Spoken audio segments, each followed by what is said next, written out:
He ruled over millions with an iron fist. But behind that power, in the shadows of bunkers and banquet halls, a secret war was unfolding. More than 40 plots were made to end Adolf Hitler's life, and yet he survived them all.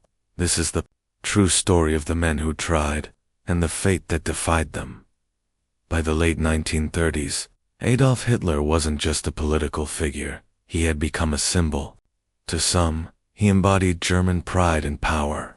To others, he was a madman who had hijacked an entire nation. But even within Germany, among his own ranks, dissent was growing. Officers, students, priests, and former allies began asking the unthinkable. What if one bullet could end the war before it truly began? The first known attempt came from an unlikely source. Maurice Bavot, a young theology student from Switzerland, believed that killing Hitler would save humanity.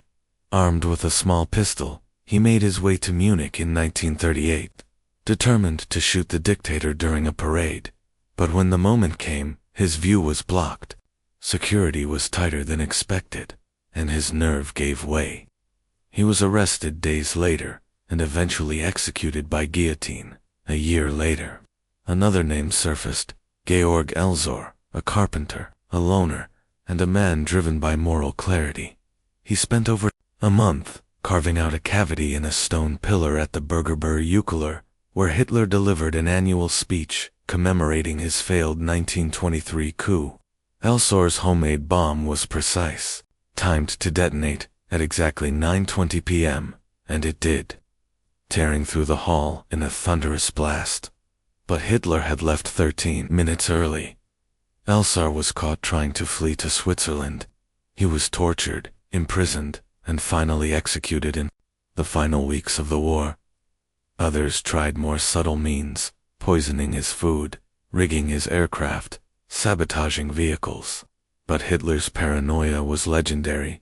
He constantly changed schedules, refused predictable routes, and surrounded himself with layers of loyal protection. Then came the most daring attempt of all. Germany was crumbling. Allied forces had landed in Normandy.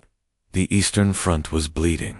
Inside the German High Command, a small circle of military officers believed that Hitler had become a danger, not only to the world, but to Germany itself. At the center of this circle stood Claus von Stauffenberg, a war hero, severely wounded in North Africa.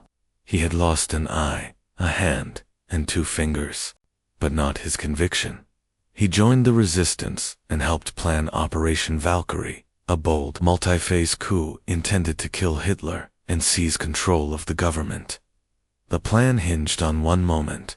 On July 20th, 1944, Stauffenberg carried a briefcase bomb into a high-level strategy meeting at Hitler's Wolf's Lair headquarters. He activated the detonator and placed the case beneath the oak table near Hitler's position.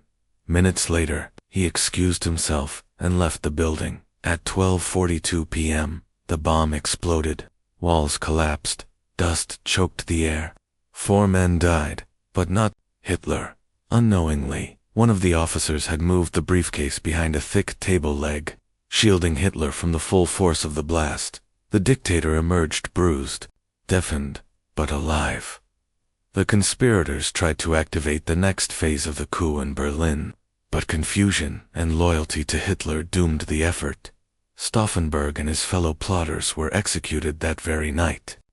In the days that followed, over 7,000 people were arrested. More than 4,000 were executed or sent to concentration camps. It was one of the largest purges in modern European history. Why did all the plots fail? Luck, paranoia, destiny, or perhaps a society too afraid of what might follow? Even among Hitler's enemies, there was no consensus on what a post-Hitler Germany should look like. Some were Democrats. Others wanted a different kind of authoritarian rule.